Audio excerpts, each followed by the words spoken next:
A graça e a paz de nosso Senhor e Salvador Jesus Cristo. Amém. Abra sua Bíblia em Filipenses, capítulo 1. Filipenses, capítulo 1.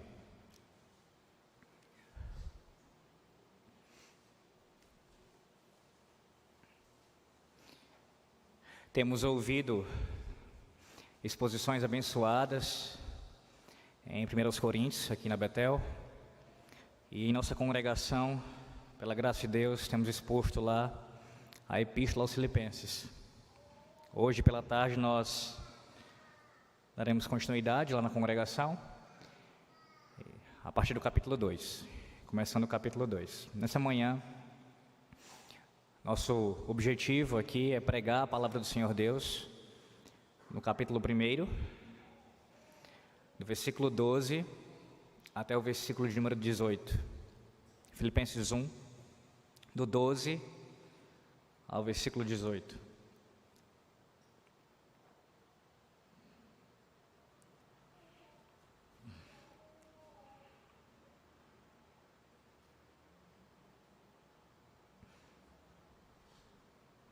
Assim diz o Senhor Deus: quero ainda, irmãos, cientificar-vos de que as coisas que me aconteceram têm antes contribuído para o progresso do Evangelho, de maneira que as minhas cadeias em Cristo se tornaram conhecidas de toda a guarda pretoriana e de todos os demais. E a maioria dos irmãos, estimulados no Senhor por minhas algemas, ousam falar com mais desassombro a palavra de Deus. Alguns, efetivamente, proclamam a Cristo por inveja e porfia. Outros, porém, o fazem de boa vontade. Estes, por amor, sabendo que estou incumbido da defesa do Evangelho. Aqueles, contudo, pregam a Cristo por discórdia, insinceramente, julgando suscitar tribulação às minhas cadeias. Todavia, que importa? Uma vez que Cristo, de qualquer modo, está sendo pregado, quer por pretexto, quer por verdade. Também com isto me regozijo, sim, sempre me regozijarei. Amém. Oremos mais uma vez. Senhor, nós louvamos a Ti, Santíssima Trindade, na manhã do Teu santo dia, por mais uma oportunidade maravilhosa de ouvirmos a Tua palavra. Temos sido abençoados por Ti desde o amanhecer, porque é o Teu santo dia, o dia que o Senhor separou e santificou, abençoou para a glória do Teu nome e para que o Teu povo fosse grandemente santificado. Ó Deus, que nessa manhã o Senhor cumpra o Seu propósito de nos santificar pela Sua palavra e que o Senhor exalte o Seu Evangelho acima de todas as coisas, para a glória do Teu nome. Oramos em nome de Jesus. Amém. Ao longo da história, muitos exércitos, sob o comando de seus líderes, marcharam em busca de conquistar territórios, com o objetivo, normalmente, de tornar o seu próprio nome conhecido. A gente sabe, tem muitos exércitos ao longo da história que marcharam ali com o comando do seu general, do seu capitão, do seu rei, avançando as fronteiras, alargando o poder daquele homem, para que aquele que regia, aquele que liderava, ele tivesse um nome ainda mais conhecido, um nome mais notório. Nós temos muitas histórias assim no Antigo Testamento, de homens que se levantaram com esse intuito de construir grandes impérios.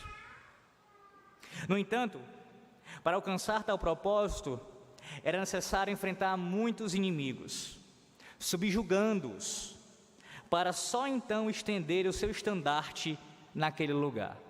Todo avanço, todo progresso de qualquer exército, ele precisa lidar com os obstáculos, com os adversários que surgem ao longo do caminho.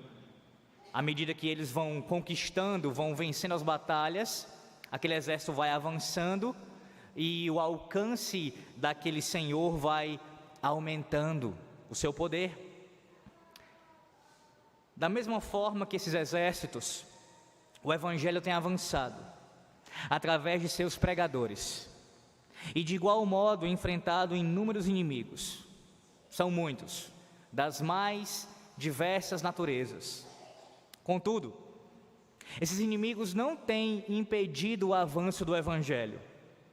Na verdade, por meio da providência de Deus, eles até contribuem para o progresso do Evangelho. Note a ironia. Os inimigos se levantam contra o Evangelho, tentando barrar o seu progresso, tentando barrar o seu avanço. Eles acabam que, pela providência de Deus, contribuindo ainda mais para este progresso.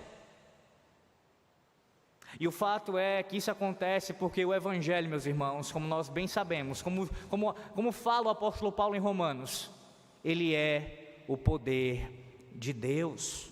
Por isso, nós veremos essa manhã, à luz dessa perícope, do versículo 12 ao versículo 18, que nada pode deter o Evangelho. Nada pode deter o Evangelho. Veremos isso em 2 pontos.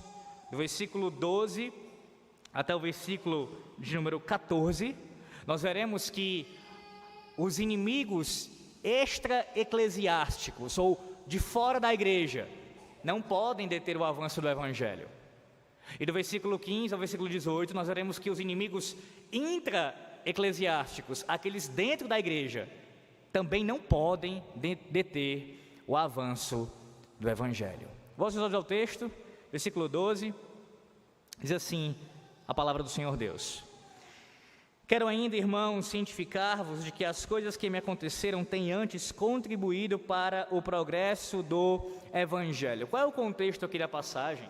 O apóstolo Paulo escreve essa carta aos Filipenses, essa epístola, com alguns objetivos. Essa carta ela é escrita quando o apóstolo Paulo estava preso em Roma.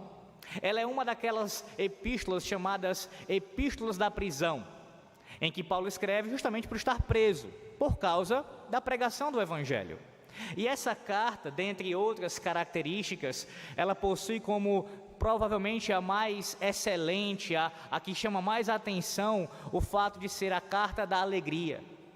A carta em que o apóstolo Paulo, por vezes, menciona a importância de nós estarmos contentes, alegres em Cristo. Ele repete isso inúmeras vezes nessa carta, para que nós venhamos a nos regozijarmos em Cristo. O início do capítulo 1, que nós não lemos, o apóstolo Paulo ele começa com se você voltar os seus olhos, só para ver rapidamente, versículos 1 e 2, nós temos o prefácio aqui, a saudação, aquela bem conhecida do apóstolo Paulo, e em seguida ele já faz aqui uma ação de graças ao Senhor Deus pela vida dos filipenses, e também súplicas em favor daqueles irmãos da igreja de Filipos. Então nós temos aqui no capítulo 1 até o versículo 11, ações de graças pela vida daquela igreja, bem como também súplicas que são levantadas ao Senhor Deus pelo bem daquela igreja. No versículo 12, esse exato versículo nós acabamos de ler, nós temos aqui o apóstolo Paulo agora começando a informar os filipenses acerca da sua situação. Ele está dando agora maiores detalhes de como ele se encontrava. Ora, os filipenses estavam preocupados, sabendo que aquele que foi o principal responsável pela plantação da igreja em Filipos, se você recordar, lá em Atos capítulo 16, o apóstolo Paulo, na sua segunda viagem missionária, pregando, foi enviado pelo Santo Espírito de Deus até a Macedônia, quando a visão que ele teve, mandando passar para a Macedônia, ele vai com aquela comitiva para lá, com Silas e outros, e prega ali o Evangelho de Cristo, e uma igreja é estabelecida. Pois bem, essa igreja estabelecida em Filipos estava preocupada com o seu pastor. Ele estava preso, ele estava numa condição difícil, de sofrimento, enfrentando toda aquela dificuldade por causa do Evangelho. Logo, o versículo 12 é essa explicação do apóstolo Paulo. Ele está começando a explicar como ele se encontrava e como aquilo tinha contribuído para o avanço do Evangelho. A expressão que ele usa aqui, quero ainda, irmãos, cientificar-vos, ela é uma expressão que aparece de forma semelhante em 1 Coríntios capítulo 11, você pode depois ver, 1 Coríntios capítulo 11, versículo 3, quando Paulo está tratando ali acerca do papel do homem, da mulher na igreja, depois em seguida vai falar da questão da cobertura de cabeça, e no capítulo 2 também, de Colossenses, versículo 1, ele também usa uma expressão semelhante aqui, lá em Colossenses 2, versículo 1, e que significado tem essa expressão? Ela significa uma chamada de atenção do apóstolo Paulo. Ele está dizendo assim, em outras palavras: Filipenses, prestem bem atenção no que eu vou dizer agora. É chamando a atenção dos seus leitores. Observem, leiam atentamente o que eu estou dizendo agora. Quero cientificar-vos das coisas que me aconteceram. Uma outra palavra que ele usa aqui é a palavra para se referir àqueles homens, mulheres e crianças, aqueles membros daquela igreja, é de irmãos. E não é uma palavra incomum também nessa carta, ele repete outras vezes, no próprio capítulo 1, capítulo 3, capítulo 4, ele repete algumas vezes a expressão irmãos para falar daquela igreja. Qual era o pressuposto do apóstolo Paulo? Era de que aqueles membros da igreja de Filipos, eles estavam na mesma condição que Paulo diante de Deus por meio de Cristo. Eles eram irmãos, adotados por Deus na mesma família da fé, fazendo parte do mesmo pacto. Por isso a expressão carinhosa, gentil, amorosa para com aqueles crentes: vocês são meus irmãos. As coisas que me aconteceram é outra expressão que aparece aqui, e a ideia aqui dessa expressão é a seguinte: da mesma forma, ou semelhantemente, como os engenheiros de um exército trabalham para que aquele exército avance, tirando do caminho do exército pedras e outros obstáculos que podem atrapalhar a jornada do exército, da mesma forma que acontece. As coisas que aconteceram ao apóstolo Paulo, inclusive a sua prisão, estavam antes contribuindo para o progresso do evangelho, assim como engenheiros que tiravam os obstáculos do caminho de um exército humano, para que o exército avançasse, progredisse. Da mesma forma, os problemas, as tribulações, as cadeias de Paulo estavam contribuindo para avançar, para que o evangelho continuasse percorrendo. Em outras palavras, as pedras que Satanás atirava no caminho, no lugar de constituírem obstáculos, acabavam formando degraus para que o apóstolo Paulo continuasse andando e progredindo, crescendo, ou melhor, o evangelho ao qual ele pregava. As experiências e reações de Paulo, suas prisões, suas provações, seu testemunho contínuo por Cristo e seu proceder em meio às aflições, serviram ao propósito de capacitação para a remoção desses obstáculos.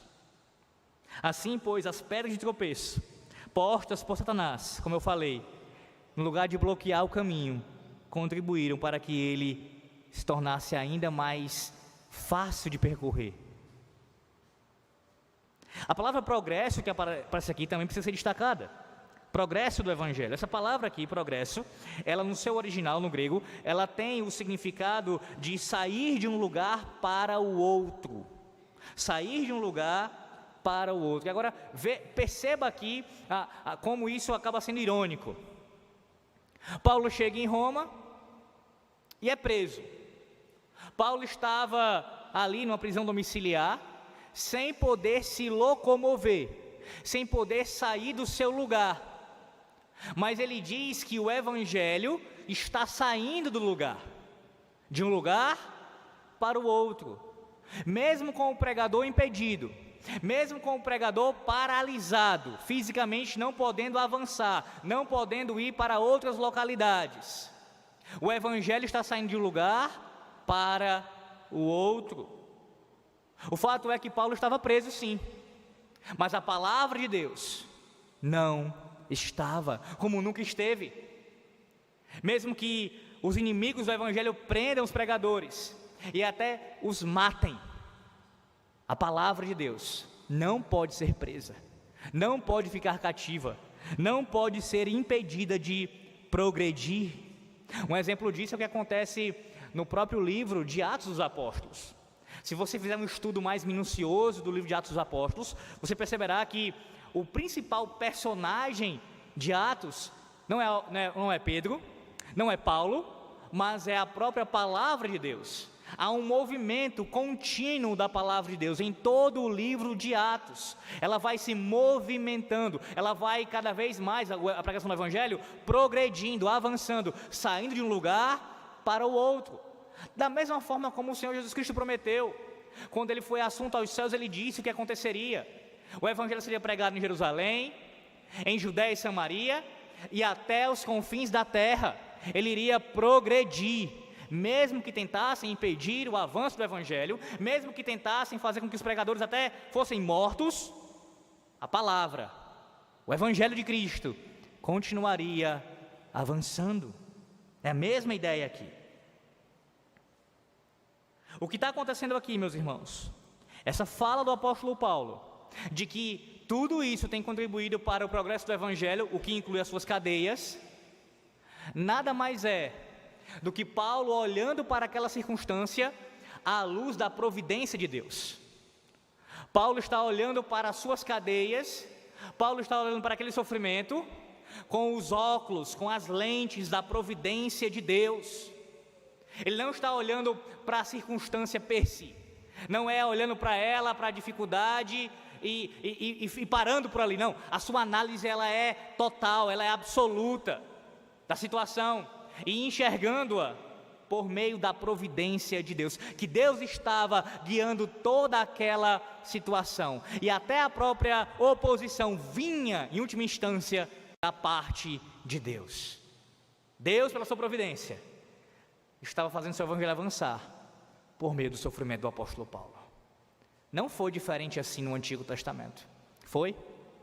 Você lembra de José? Quando ele teve que enfrentar toda aquela problemática, desde quando ele falou dos sonhos que ele teve, os problemas que ele enfrentou, até chegar o momento de se tornar a segunda pessoa do Egito, abaixo apenas de Faraó. Deus, pela providência dele, guiou José até chegar àquele lugar, àquele posto, mesmo através dos obstáculos, na verdade, os obstáculos servindo a esse propósito.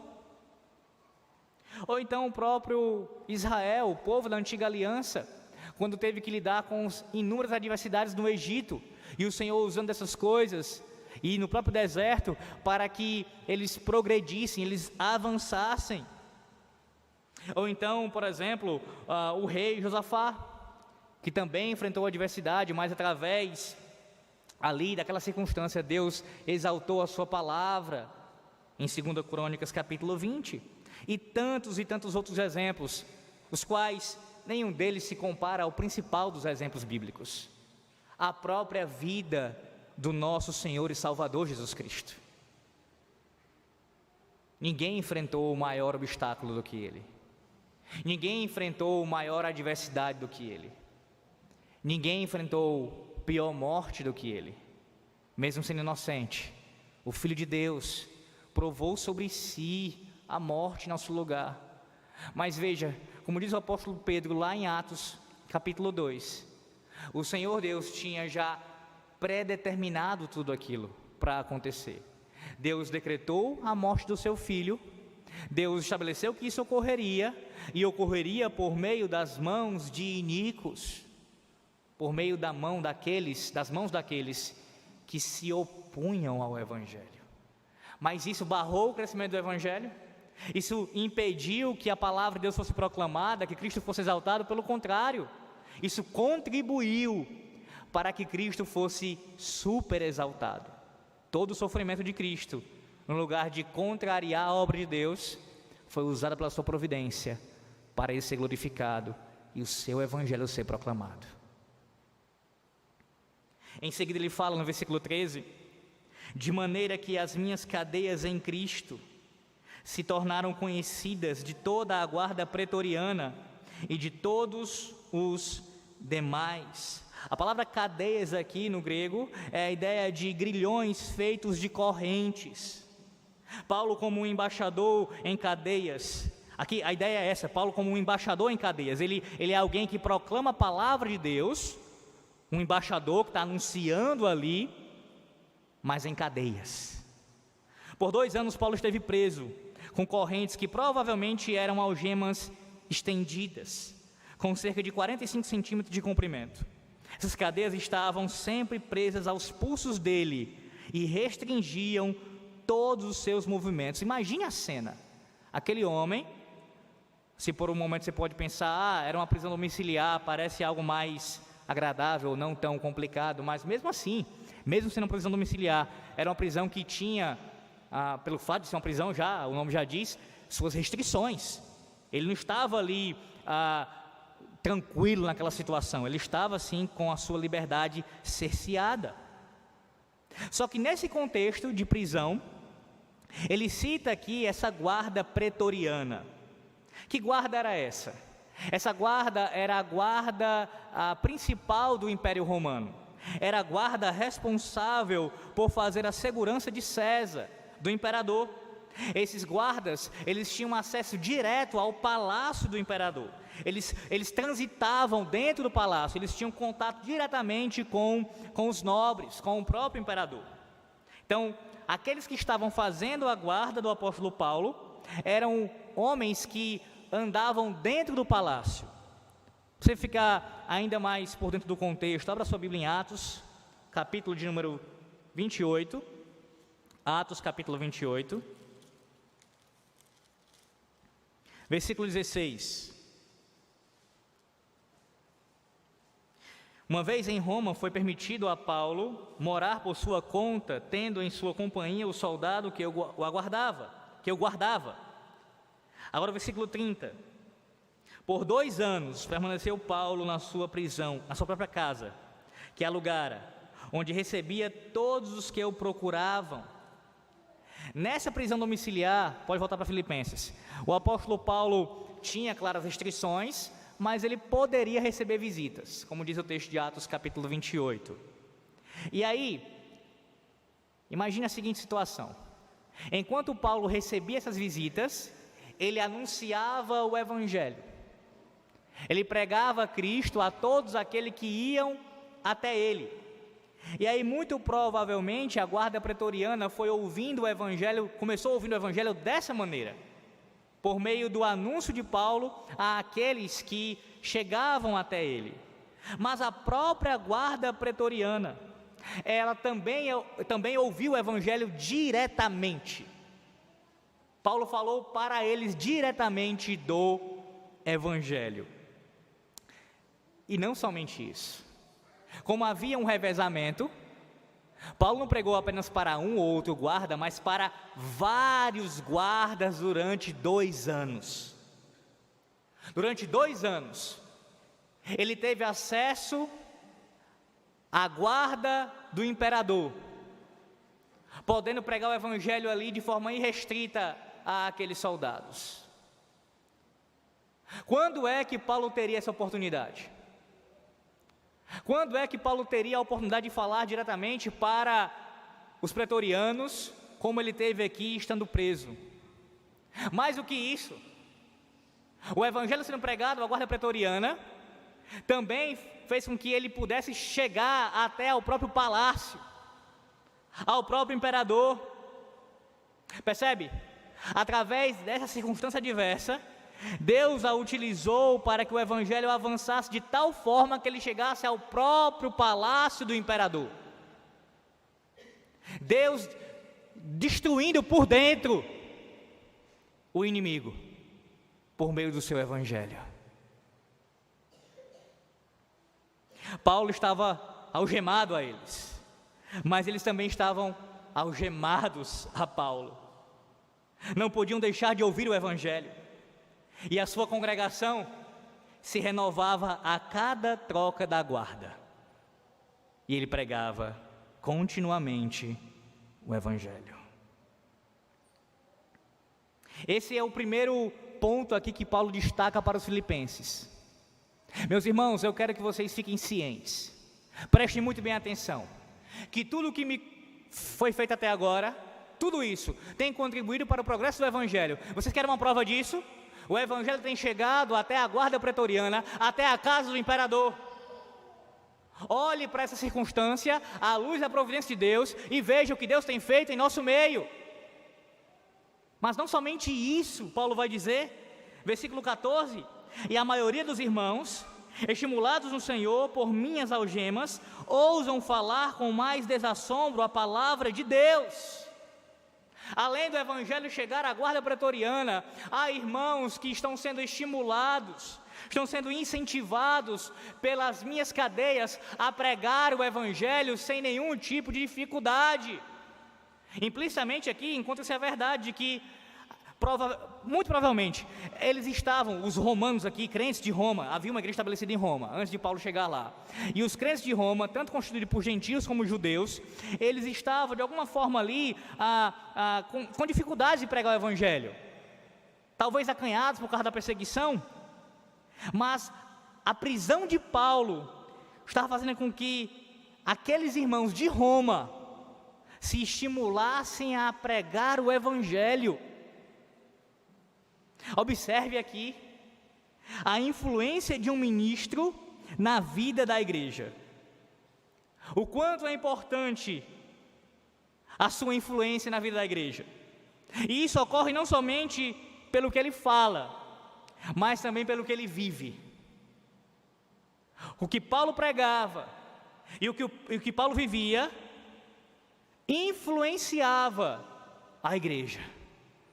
Influenciava não somente a igreja de Roma, mas Paulo estava relatando aquilo para que também influenciasse aos filipenses, para que à luz do modelo do seu pastor, eles caminhassem da mesma forma, vendo tudo pela providência de Deus, inclusive as adversidades contra o Evangelho.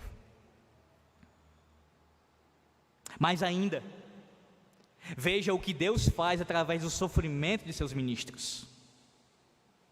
Outros são encorajados a se engajar no progresso do Evangelho. Paulo falou sobre isso em outro momento, em outra carta, sobre o que Deus fez com os apóstolos, de os expor publicamente, para que o sofrimento deles, tudo que eles passavam, pudesse fazer com que a igreja se motivasse, fosse estimulada a também pregar e viver de modo digno do Evangelho. Deus faz isso com seus ministros, Deus faz isso com seus pastores.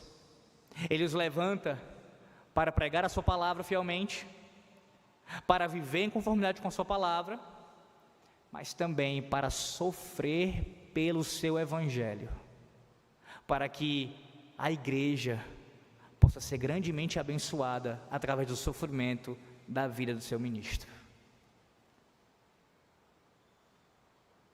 No entanto, esse estímulo não ocorre por causa de Paulo, mas é no Senhor.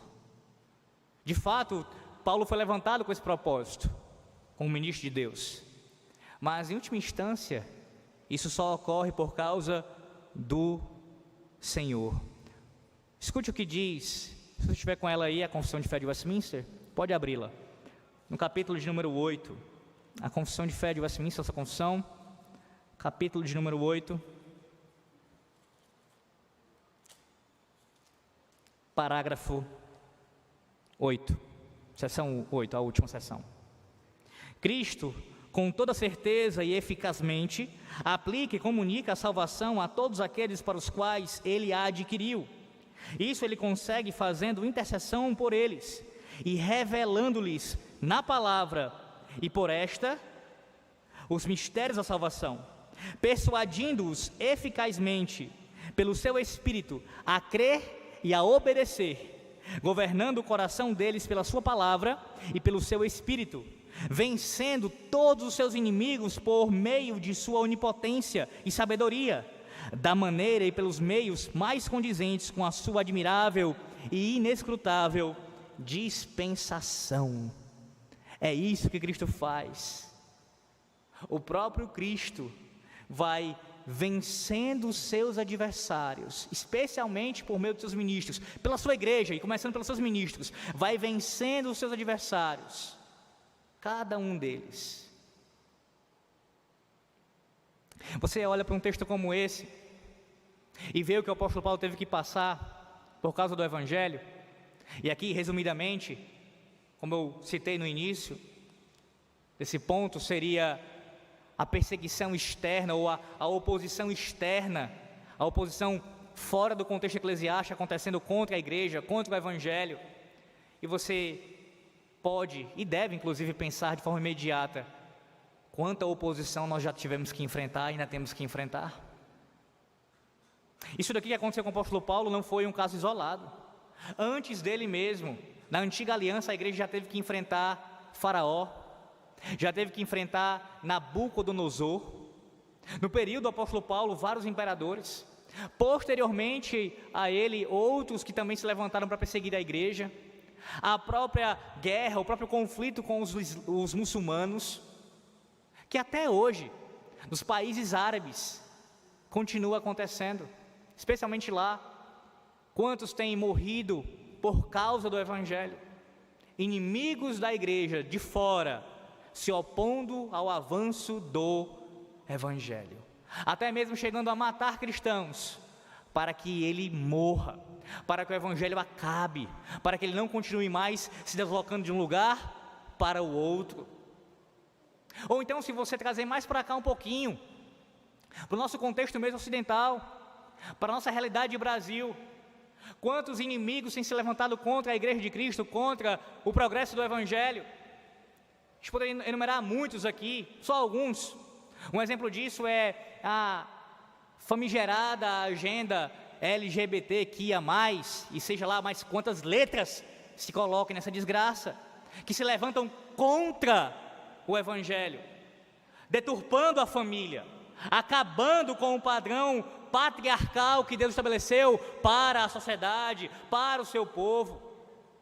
Ou então, quando você imagina o que nós temos com frequência tendo que lidar com essa situação, como agora nos Estados Unidos, o aborto mais uma vez em voga, feministas revoltadas, porque houve a possibilidade da Suprema Corte Americana revogar o direito ao aborto, o direito de matar um infante no seu ventre, no ventre de sua mãe. Tudo isso é oposição. Tudo isso são inimigos do Evangelho, tentando fazer com que ele não avance, querendo destruir a igreja de Cristo. São muitos adversários, mas nenhum deles tem poder para deter o Evangelho. Nada pode barrar o Evangelho, nada. Nós temos que perder, se é que você ainda possui, essa perspectiva pessimista do final dos tempos. Pare com isso. Olhe para as promessas de Deus na sua palavra.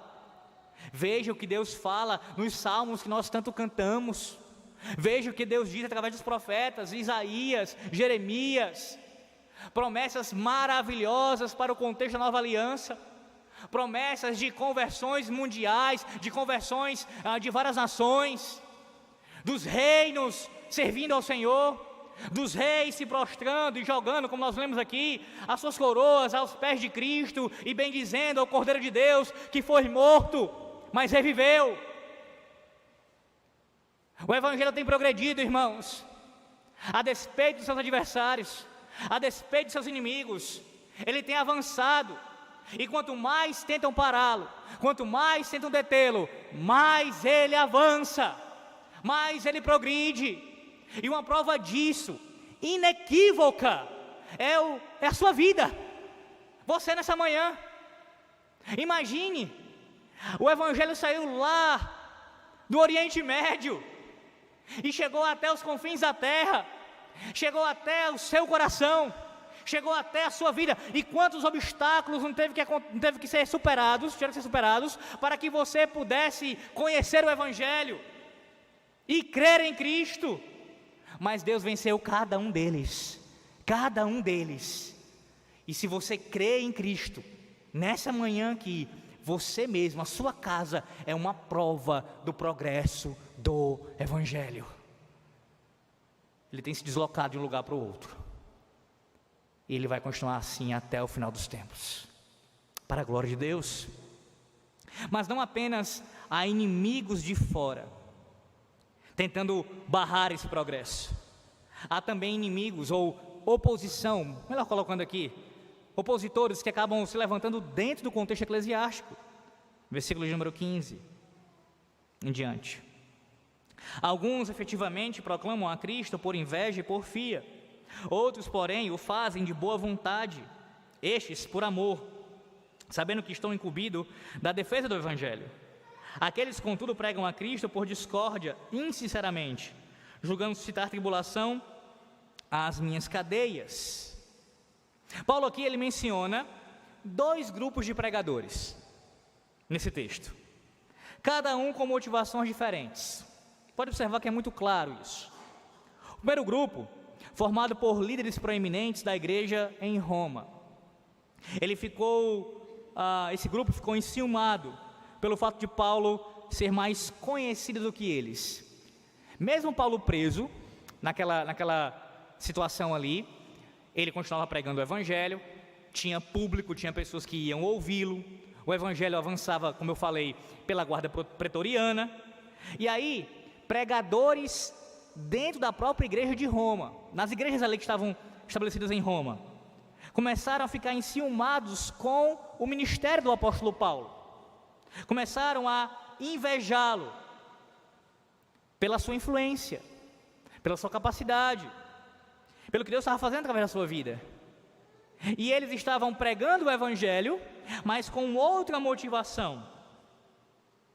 Note que a denúncia que Paulo faz não é acerca do conteúdo da mensagem que eles proclamavam, nem mesmo o método, mas as suas motivações. Eles pregavam o Cristo verdadeiro, todavia faziam isso motivados pela fama pessoal. Em contrapartida, o segundo grupo, que o apóstolo Paulo elogia aqui, é aquele que prega a Cristo por amor, com sinceridade.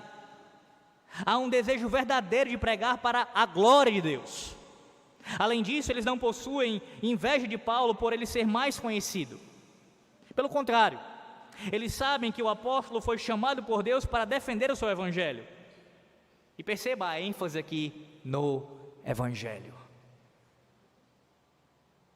2 grupos. Os 2 pregam a Cristo.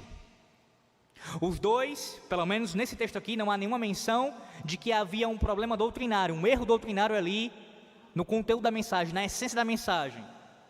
Mas há um erro aqui. Paulo está sim denunciando um pecado. Isso não está passando desapercebido pelo apóstolo Paulo. Ele está falando que a motivação do primeiro grupo é uma motivação pecaminosa. Eles pregam o Evangelho, eles anunciam a Cristo, mas com um outro desejo, com um outro sentimento. Eles eram desonestos nesse sentido. Não havia sinceridade na apresentação do Evangelho com o objetivo de Deus ser glorificado, mas eram os seus nomes serem conhecidos, a sua fama se alastrar, e assim de alguma maneira incitar ainda mais problemas, dificuldades, as cadeias do apóstolo Paulo.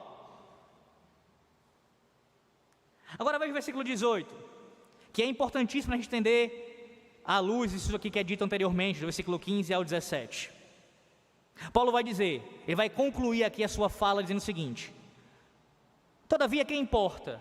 Uma vez que Cristo de qualquer modo está sendo pregado, quer por pretexto, quer por verdade, também com isto me regozijo, sim, sempre me regozijarei. Há quem pegue esse versículo 18 de maneira isolada, sem pegar o contexto que eu acabei de citar, e diga o seguinte: olha, o apóstolo Paulo, ele nos dá a base, ele nos dá fundamento para que o Evangelho seja pregado de qualquer maneira.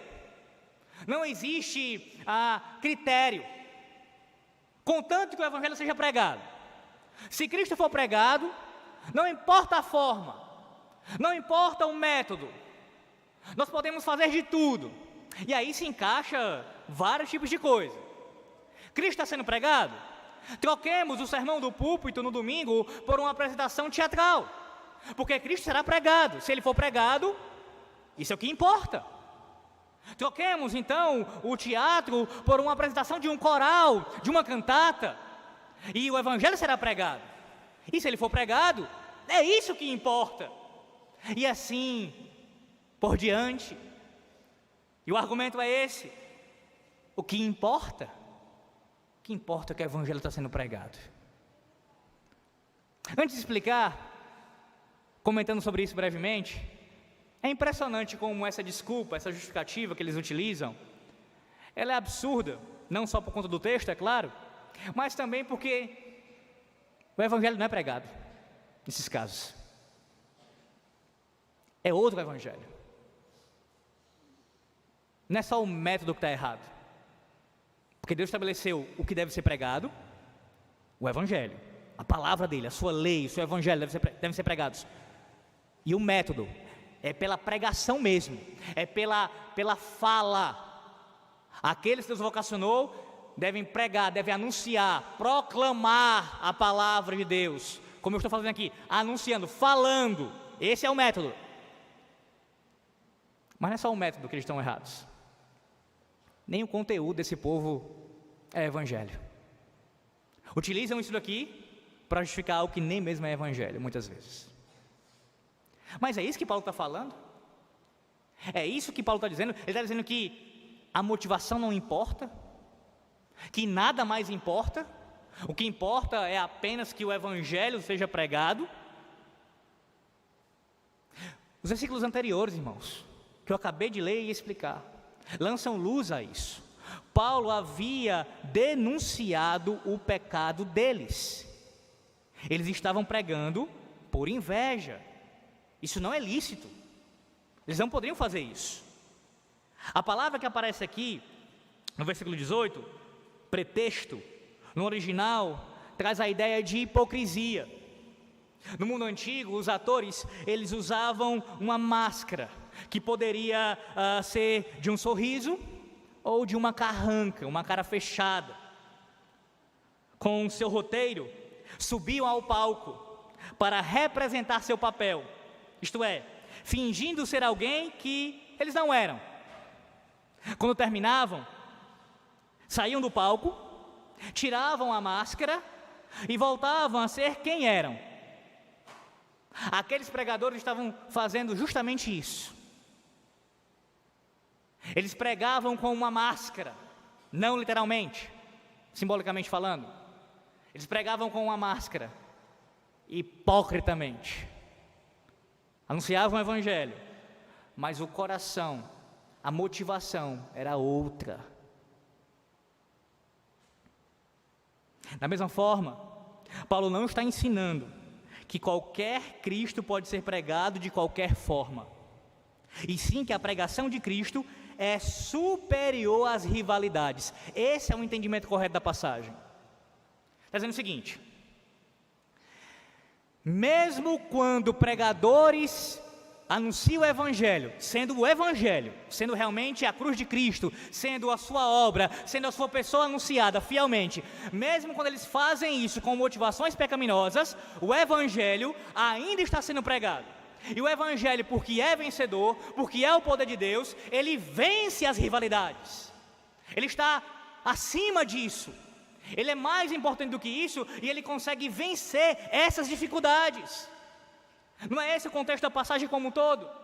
O Evangelho não está vencendo, o Evangelho não está progredindo, ele está indo à guarda pretoriana, ele está estimulando outros irmãos, e aqui também, mesmo com motivação pecaminosa daqueles pregadores, o Evangelho estava vencendo, porque o Evangelho não pode ser detido. Entenda, Paulo não estava dando uma legalidade, legitimando aqui pregadores pregarem de qualquer forma, contanto que fosse o Evangelho. Não! Pregue o Evangelho. A mensagem é o Evangelho de Cristo. O método é a pregação. E a motivação tem que ser honesta, tem que ser com sinceridade, tem que ser para a glória de Deus, tem que ser para o bem dos eleitos, para a conversão dos eleitos, para a edificação da igreja, para o juízo dos ímpios. Tem que ser com toda essa motivação. Assim se deve pregar o Evangelho. Mas a verdade é que mesmo existindo homens como aqueles, que pregam com outras motivações, eles não podem barrar o avanço do Evangelho. Irmãos, que verdade maravilhosa. Porque aqui nós estamos falando de uma oposição dentro da igreja. Veja, o Evangelho ele não apenas é vencedor contra os inimigos de fora, mas também contra os inimigos de dentro. E quantas vezes não tivemos, ao longo da história, pessoas que se levantaram contra a igreja de Cristo, dentro do próprio povo de Deus. No Antigo Testamento, inúmeros casos de corrupção dentro do arraial de Israel, da própria liderança se corrompendo, se opondo à igreja, se opondo à pureza do povo da aliança, se opondo à lei de Deus. No Novo Testamento da mesma forma. Na história da igreja a gente tem a pior das corrupções, que foi quando a igreja de Roma apostatou e se contaminou inteiramente, se tornando não mais uma arauto do Evangelho, mas uma inimiga do Evangelho, tendo o próprio anticristo como seu chefe, como aquele que se opõe a Cristo, inimigos de dentro. E não é diferente em nossos dias. Agora, no nosso contexto protestante, há muitos em nosso meio, e até mesmo um meio dito reformado, onde se fala de anunciar o Evangelho, e alguns até estão anunciando uma ortodoxia, uma verdade mesmo, o conteúdo é bíblico, mas a motivação é outra. A motivação é ganhar status na sua denominação. A motivação é galgar cada vez mais cargos. A motivação é ficar mais famoso do que outros pastores. A motivação é qualquer uma outra, é de ganho pessoal, é de dinheiro, mas não é Cristo ser anunciado e glorificado dentro do nosso arraial. Dentro do nosso arraial, irmãos. Aqueles que se levantam contra o Evangelho, porque sim, isso é uma forma de se levantar contra o Evangelho, ainda que o anuncie, ainda que não seja propositalmente se levantando contra o Evangelho, mas se fazem inimigos na prática, quando não são honestos, quando não são sinceros. Mas a verdade é que mesmo assim, Paulo vai dizer, mesmo que eles estejam com motivação errada, mesmo que seja pecado o que eles estão fazendo, porque é por inveja, o Evangelho de Cristo vence essas rivalidades, e nisso eu me regozijo, não no pecado deles, mas no fato de que Cristo está sendo anunciado, mesmo com toda a adversidade. Concluímos lembrando que vários líderes, através de seus exércitos, conseguiram algum êxito em seus planos, conseguiram algum avanço. Quantos homens conseguiram conquistar muitas terras? Conseguiram fazer o seu nome na história, gravaram o seu nome na história. Contudo, nenhum dos grandes, nem dos mais poderosos imperadores conseguiu se manter perpetuamente no trono. Você olha para essa guerra e imagina, busca de poder, busca de conquista, mas assim como os outros do passado, a semelhança deles, os reis de nosso tempo, que fazem a mesma coisa, tentam alargar seus territórios para o nome deles ser gravado na história, todos eles vão cair, como os do passado caíram.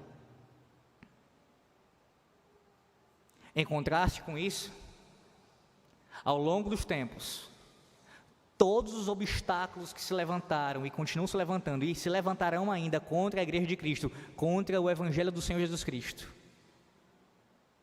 eles não somente não podem barrar o progresso, como também eles contribuem para o avanço do reino de Cristo.